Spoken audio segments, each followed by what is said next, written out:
Election అప్డేట్స్ను అందరికంటే ముందుగానే తెలుసుకోవాలంటే ఈరోజే ఆర్టీవీ లైవ్ యాప్ని మీ మొబైల్లో డౌన్లోడ్ చేసుకోండి. మీరేమనుకుంటున్నారు? ఏపీలో అభివృద్ధి జరిగిందా, కేవలం సంక్షేమం మాత్రమే జరిగిందా గత 5 సంవత్సరాల్లో? గత 5 ఏళ్లలో ప్రభుత్వం నుంచి అభివృద్ధి దాదాపు శూన్యం, దానిలో అనుమానం లేదు. మీరు ఒకసారి రాజశేఖర గారి పాలన చూడండి, సంక్షేమాన్ని చాలా సమర్థంగా అందించారు ఆయన, కానీ అభివృద్ధి నిర్లక్ష్యం చేయాల. రెంటికి సమతూకాన్ని పాటించారు. ఆర్థిక క్రమశిక్షణ నిర్లక్ష్యం చేయాల. అందుకనే 2009 ఎన్నికల్లో రుణమాఫీలు మిగతావి ఇతర పార్టీలు ఇస్తామన్నా కూడా ఇవ్వలేమయ్యా, ఇచ్చింది చాలు, ఇంకో 2 కేజీలు బియ్యం అదనంగా ఇస్తాము, 2 గంటలు విద్యుత్ అదనంగా ఇద్దాము, రాష్ట్రాన్ని కాపాడుకుందాం నిలబడ్డారు. దురదృష్టవశాత్తు గత 5 ఏళ్లలో ఆంధ్రప్రదేశ్లో అసలు అభివృద్ధి అంటే మనకు అవసరం లేదన్న భావాన్ని తీసుకొచ్చారు. పోలవరం ప్రాజెక్టు మొదటి దశ పూర్తి అయ్యే దశలో ఉండగా ఎదుగుబుద్ధి లేకుండా 5 ఏళ్ళు అట్లా కూర్చున్నారు. అమరావతిలో 33,000 ఎకరాలు రైతులు స్వచ్ఛందంగా ముందుకొచ్చి భూసేకరణ అవసరం లేకుండా ఎదిగే విలువ ఉన్న భూములు కాబట్టి మాకు కొంత వాటా ఇవ్వండి, పట్టణీకరణ జరిగిన అభివృద్ధిలో మాకు కూడా లాభం ఉంటుంది, అభివృద్ధి జరిగితే మంచిదని చెప్పి ముందుకు వచ్చారు. గ్రీన్ ఫీల్డ్ సిటీ బ్రహ్మాండంగా నిర్మాణం చేసిన పని, పెట్టుబడులు 10,000 కోట్లు వచ్చిండేవి, దాన్ని పక్కన పెట్టేశారు. కియా మోటార్స్ లాంటివి పెట్టుబడులు పెట్టినా కూడా వాళ్ళు చాలా ఇబ్బందులు కలగజేశారు. నాకు అర్థమైనంత వరకు గతంలోనే స్థిరపడినటువంటి పనిచేస్తుంది, కానీ వాళ్ళకు ఉన్నటువంటి ఇన్పుట్స్ ఉన్నాయి కదా, ఏమంటారు, స్పేర్ పార్ట్స్ కానీ మిగతా కానీ అవన్నీ తమిళనాడు పోయినాయి. ఇది ఒక్కటే మిగిలింది ఇక్కడ. దాని చుట్టూ వందలాది యూనిట్స్ వచ్చి 1,000 మందికి 10,000 మందికి ఎంప్లాయ్మెంట్ కలగాల్సింది, వాళ్ళకి ఉత్సాహం కలిగించి ఏర్పాటు చేయాలి. ఒక కంపెనీ, చాలా పెద్ద కంపెనీ, పెట్టుబడులు పెట్టిన వాళ్ళని పంపించేశారు, కనీసం అపాయింట్మెంట్ కూడా దొరక్క. అంటే అభివృద్ధి అక్కర్లేదు, పెట్టుబడులు అక్కర్లేదు, మౌలిక సదుపాయాలు అక్కర్లేదు, మేము బటన్ నొక్కి అందరికీ సంక్షేమం సమర్థంగా అందజేస్తాం, అదే పరిపాలన అన్న వాతావరణం తీసుకొచ్చారు. మన దేశం ఉన్న పరిస్థితుల్లో, ఒక నిరుపేద దేశంలో, కోట్లాది మందికి దేశంలో, లక్షలాది మందికి రాష్ట్రాల్లో ఉపాధి కలగాల్సిన దేశంలో, మౌలిక సదుపాయాలు అధ్వాన్నంగా ఉన్న దేశంలో, పెట్టుబడులను పెంచకుండా, మౌలిక సదుపాయాలని బాగు చేయకుండా, కల్పించకుండా, సంపద సృష్టించకుండా ఈ దేశంలో పేదరికాన్ని తొలగించడం, పేదరికాన్ని కొనసాగించి తాత్కాలిక ఉపశమనం ఇచ్చే పథకాలను అమలు చేశారు తప్ప పేదరికాన్ని శాశ్వతంగా తొలగించడం మీద దృష్టి పెట్టలేదు. కానీ అభివృద్ధి అంటే రోడ్లు మాత్రమేనా?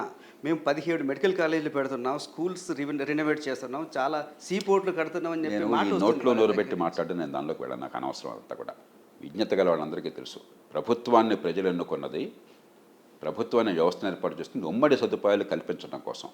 ఏ ప్రభుత్వాన్ని అభివృద్ధి అంటే రోడ్ల కోసం అని చెప్పంటే మెడమే తలకాయ ఉన్నాడు మాట మాట్లాడడం.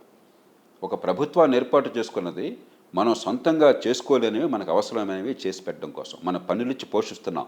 వీళ్ళు బాబుగాడి సొమ్ము కాదు ఇది, వీళ్ళు రాజులు కాదు, రాచరికం కాదు, వాడు ఇష్టం వచ్చినట్టు చేయడానికి కాదు. ఏ ప్రభుత్వాన్ని, ఏ పార్టీ అయినా, దేశమైనా, రాష్ట్రమైనా సరే ఉమ్మడి సౌకర్యాలు అంటే ఏమిటి? రోడ్లు, రవాణా సౌకర్యాలు, మురుగునీటి పారుదల, వరద నీటి పారుదల, మంచినీటి సౌకర్యం, మంచి విద్యుత్తు, మంచి ప్రమాణాల విద్య. ఊరికే విద్య కాదు, డబ్బులు ఖర్చు పెట్టడం కాదు, ఖర్చు ప్రమాణంగా పెడుతున్నారు. మంచి ప్రమాణాల విద్య, ప్రతిభ వికసించే విద్య, మంచి ప్రమాణాల ఆరోగ్యం. సరే, ఇప్పుడు ఇంగ్లీష్ మీడియం విద్య ప్రారంభించారు, చాలా చోట్ల స్కూల్స్ ఇవన్నీ డెవలప్ చేశారు. ఏంటంటే మాట్లాడుతున్నాం ఇంగ్లీష్ మీడియం విద్య. అరే, తెలుగు మీడియంలో పాఠాలు చెప్పడానికి దిక్కులేదు, ఇంగ్లీష్ మీడియం చెప్పేవాడు అవుతున్నాడు. ప్రజల అమాయకత్వాన్ని ఆసరాగా చేసుకుని ఈవేళ ఆంధ్రప్రదేశ్లో కానీ, ఆ మాటకు వస్తే తెలంగాణ, ఇతర రాష్ట్రాల్లో కానీ 8వ తరగతిలో ఒక చిన్న పేరా చదవలేడు వాడు, తెలుగు కానీ ఇంగ్లీష్ కానీ. ఒక చిన్న తీసివేత చేయలేడు. దాన్ని ఎలా బాగు చేయడం? తెలుగు ఇంగ్లీష్ మీడియం పెట్టాలని ఇంకోటి అంటాడు, ఇంకోటి ఉర్దూ మీడియం పెట్టాలంటాడు. ఏం మాట్లాడుతున్నాం మనం? పిల్లల మేధస్సు వికసించిందా లేదా? ప్రతి సంవత్సరం ప్రమాణాలు వస్తున్నాయి మనకి, ప్రతి సంవత్సరం అసలు సర్వేలు వస్తున్నాయి. 1-2 సార్లు అంతర్జాతీయ సర్వేలో పాల్పంచుకున్నాం. ప్రభుత్వమే నేషనల్ అచీవ్మెంట్ సర్వేలు తీసుకొస్తున్నారు. 180 మంది పిల్లలకి భవిష్యత్తు లేకుండా తయారు చేస్తున్నాం. అదొక ఆంధ్రప్రదేశ్లోనే అంటలా, అన్ని రాష్ట్రాలు అట్లాగే తగలడ్డాయి. అంతకుమించి అక్కడేం జరగట్లా. డబ్బులు ఖర్చు పెడితే విద్య వచ్చినట్టు కాదు, అమ్మఒడి పేరుతో డబ్బులు పంపకం చేస్తే విద్య వచ్చినట్టు కాదు, పిల్లల మేధస్సు వికసిస్తే విద్య వచ్చినట్టు. అది లేకుండా ఊరికి మసిపూసి మారాడు గజ్జని ఇంగ్లీష్ మేమిటని ఒకడు అంటారు, మంచి బిల్డింగ్ కట్టని ఇంకోటి అంటాడు. బిల్డింగ్తో విద్య వస్తుందా? బిల్డింగ్ వద్దని ఎవరు అనరు, ఇంగ్లీష్ వద్దని ఎవరు. నేను తెలుగు మీడియంలో చదువుకున్నాను, ఇంగ్లీష్ నాకు ప్రాణం, నేను వాళ్ళు ఆలోచించేది ఇంగ్లీష్లో, ఇంగ్లీష్ వద్దని ఎవరు అనరు. ఇదంతా కూడా మిడిమిడి జ్ఞానంతో మాట్లాడే మాటలు ఇవన్నీ కూడా. పిల్లల మేధస్సు వికసించాలి.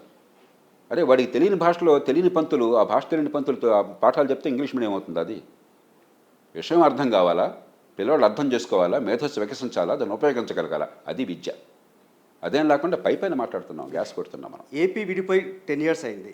మొదటి 5 సంవత్సరాల్లో అభివృద్ధి ఏమైనా జరిగిందనుకుంటున్నారా? ఖచ్చితంగా ఆర్థికంగా సంక్షోభం ఉన్నా కూడా, రాష్ట్ర విభజన జరగగానే ఎప్పుడైతే హైదరాబాద్ని కోల్పోయిందో అవశేష ఆంధ్రప్రదేశ్, మరి మిగులంతా హైదరాబాద్లో ఉంటుంది కాబట్టి ఆ డబ్బులు లేకుండా పోయినాయి. అయినా కూడా జాతీయ స్థాయి నుంచి సాయము అందింది. కానీ ఆ ఇబ్బంది లేకుండా కన్వర్జెన్స్ అన్ని రకాల నిధులను కూడా జాగ్రత్తగా పోగు చేసి పోలవరం ప్రాజెక్టు జాతీయ స్థాయి నుంచి నిధులు ఆలస్యమైనా కూడా ఒక క్షణం ఆలస్యం చేయకుండా చేసే ప్రయత్నం జరిగింది.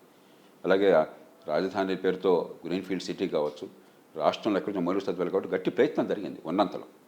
దానిలో అనుమానం లేదు. అంతే పర్ఫెక్ట్గా కాదు, అన్ని ప్రభుత్వాలు అన్ని పార్టీలు లోపాలు ఉన్నాయి, కానీ అభివృద్ధి జరగాలన్న ప్రయత్నం జరిగింది. ఆ తర్వాత అభివృద్ధి అవసరం లేదు, ఒక క్లాస్ వారు అభివృద్ధి డబ్బున్న వాళ్ళ కోసం అన్నటువంటి ఒక ప్రమాదకరమైన ఆలోచన తీసుకొచ్చారు. అంతకంటే మూర్ఖమైన ఆలోచన ప్రజాస్వామ్య సమాజంలో ఇంకొకటి లేదు. మౌలిక సదుపాయాలు డబ్బున్న వాళ్ళ కోసం, రోడ్లు డబ్బున్న వాళ్ళ కోసం, అభివృద్ధి డబ్బున్న వాళ్ళ కోసం, మేము సంక్షేమంతో పేదరికాన్ని శాశ్వతంగా కొనసాగించి పేదలను ఎప్పుడూ చేజాచి అర్థించేవాళ్ళుగా తయారు చేస్తాం, అదే పరిపాలన అనే ధోరణి ఉంది. అంతకంటే ప్రమాదకరమైనది, జాతి విద్రోహకరమైనది ఇంకొకటి లేదు. కానీ పేదవాళ్ళకి అప్పుడు ఇమీడియట్గా కొంత రిలీఫ్ అయితే దొరకాల్సిన అవసరం లేదంటారు. చంద్రమౌళి పేదవాళ్ళకి సాయం చేద్దని ఎవరు అన్నారా? ఆ పేరుతో పేదరికాన్ని కొనసాగించొద్దయ్యా. బుద్ధి ఉన్న వాళ్ళైతే రాజశేఖర రెడ్డి గారు చేసినట్టుగా అటు పేదరికి సంక్షేమాన్ని అందించాలి, ఇటు దీర్ఘకాల అభివృద్ధిని కొనసాగించి పేదరికాన్ని నిర్మూలన చేయాలి. ఇది పరిపాలన. అంతేగాని శాశ్వతంగా ఎవడు అబ్బసం అల్లుడు దానం చేస్తాడా? ఎవడు సొమ్ము దానం చేస్తున్నాడు? ఇది ప్రజల డబ్బు. ఆ ప్రజల్ని బెచ్చగాళ్ళుగా మారుస్తారా? అది ప్రజలకు హక్కు.